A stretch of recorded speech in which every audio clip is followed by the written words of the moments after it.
Hi అండి. ఎలా ఉన్నారు? బాగున్నారా? వాతావరణం చల్లగా ఉంది. వర్షం పడుతుంది. రోజు ఇడ్లీ, దోస, ఉప్మా తిని తిని బోర్ కొట్టింది. అందుకే ఏం చేశానంటే ఫ్రిడ్జ్‌లో అన్నీ కలిపి పెట్టిన చికెన్ కనిపించింది. ఈ చికెన్‌తో బ్రేక్‌ఫాస్ట్ చేయాలని గబగబా పూరి పిండి కలిపేసి అన్నీ కలిపి తీసి పెట్టుకున్న చికెన్ పక్కన పెట్టుకొని ఉల్లిపాయలు గబగబా ఉల్లిపాయలు కట్ చేసుకొని స్టవ్ ఆన్ చేసేసాను. స్టవ్ ఆన్ చేసేసి బాండి పెట్టి వెంటనే చికెన్ కర్రీ రెడీ చేసేసాను. ఇప్పుడు మనం ఈ చికెన్ కర్రీ ఎలా చేయాలో చూసేద్దామా ఈ వీడియోలో.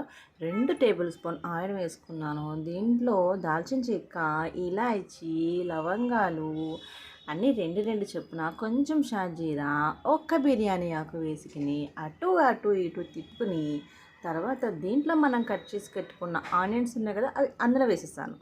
వేసిన తర్వాత 2 పచ్చిమిరపకాయలు నిలువుగా చీరికిని ఉల్లిపాయలంతా మగ్గేంత వరకు మూత పెట్టుకున్నాను.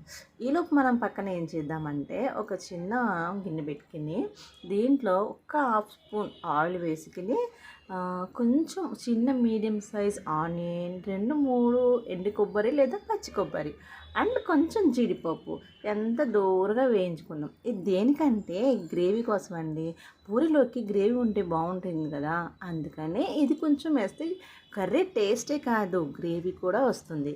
ఇప్పుడు ఆనియన్స్ వేగిపోయినాయి కదా, ఇప్పుడు మనం కలిపి పెట్టుకున్న ఈ చికెన్ని దీంట్లో వేసుకుని బాగా కలుపుకుందాము. చికెన్ని మొత్తం కలుపుకొని నూనెలోనే చికెన్ అంతా మగ్గితే కర్రీ చాలా అంటే చాలా టేస్ట్ వస్తుందండి. మీరు కూడా ఎక్కువ చికెన్ చేసినప్పుడు నూనెలోనే ఎక్కువసేపు చికెన్ని మగ్గబెట్టండి. తర్వాత మనం పక్కన వేయించుకుంటున్న ఈ ఆనియన్ ఇవి ఉన్నాయి కదా, ఇవి తీసి చల్లారిన తర్వాత మిక్సీ బౌల్లో తీసుకున్న తర్వాత ఇక్కడ నూనె మిగిలింది కదండి, కొంచెం నూనె. ఏ నూనె ఏం చేద్దామంటే మనం ఇదిగా ఉడుకుతున్న చికెన్లోనే వేసేద్దాం. ఎందుకంటే ఈ ఆయిల్కి వేస్తే ఈ చికెన్ కూడా మంచి టేస్ట్ వస్తుంది. ఇందులో ఆనియన్, కొబ్బరి, జీడిపప్పు వేయించాం కదా, ఆ ఫ్లేవర్ ఆయిల్ కూడా చాలా టేస్ట్ ఉంటుంది. ఈ కూరను కలుపుకుంటే పుదీనా వేయడం మర్చిపోయానండి. దీంట్లో కొంచెం పుదీనా యాడ్ చేసుకుని ఒక స్పూను చికెన్ మసాలా పొడి కూడా వేసుకుందాము.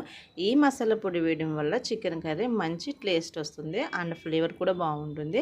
ఇది ఇప్పుడు మూత పెట్టేసుకుందాం. ఇది మెల్లగుడుతుంది. ఇంకా పూరి పిండి దగ్గరికి వెళ్దాం.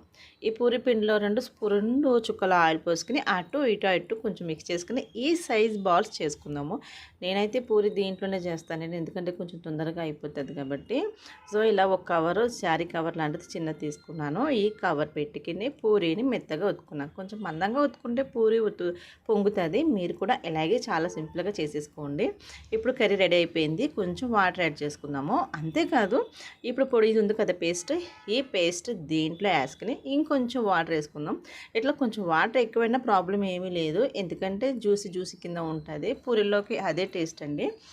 సో దీన్ని మొత్తం కలిపేసుకుని ఆ పేస్ట్ అంతా ముక్కలకి పట్టేంత వరకు బాగా కలుపుకొని మూత పెట్టుకుని ఉడకనిద్దాము. ఇది కొంచెం వాటర్ ఇంకా యాడ్ చేసుకోవచ్చు, కానీ మాకు సరిపోతుందని వాటర్ తక్కువ వేసాను. మీరు కావాలనుకుంటే వాటర్ ఇంకా ఎక్కువ యాడ్ చేసుకొని ఇంకా జ్యూస్లో చేసుకున్న ఈ కూర టేస్ట్ చాలా బాగుంటుంది. టేస్ట్ అయితే ఏం చేంజ్ కాదు.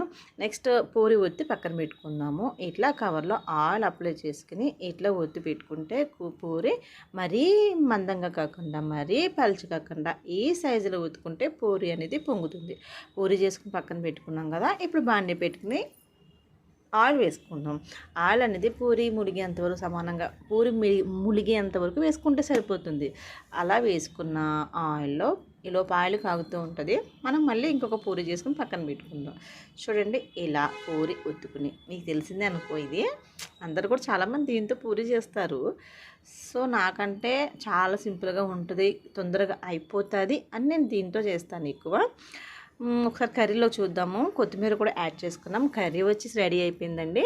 చూడండి జ్యూసీ కింద ఎంత ఉంది. అయితే పర్ఫెక్ట్గా రెడీ అయిపోయిందండి. ఇప్పుడు మనం ఈ కర్రీని ఇంకా మూత పెట్టుకుని పక్కన పెట్టేసుకుందాం. ఇప్పుడు ఆలు కాగింది. మనం రెడీ చేసుకున్న పూరి ఒక్కొక్కటి ఒక దీంట్లో వేసుకుని వేయించుకుందామండి. చూడండి పూరి ఎట్లా పొంగుతుందో.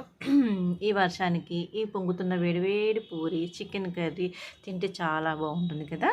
మీరు కూడా ఒకసారి ట్రై చేయండి. ఇలా మనం ఒకదాని తర్వాత ఒకటి ఇంకొక పూరి కూడా రెడీ చేసి వేసుకుందాము.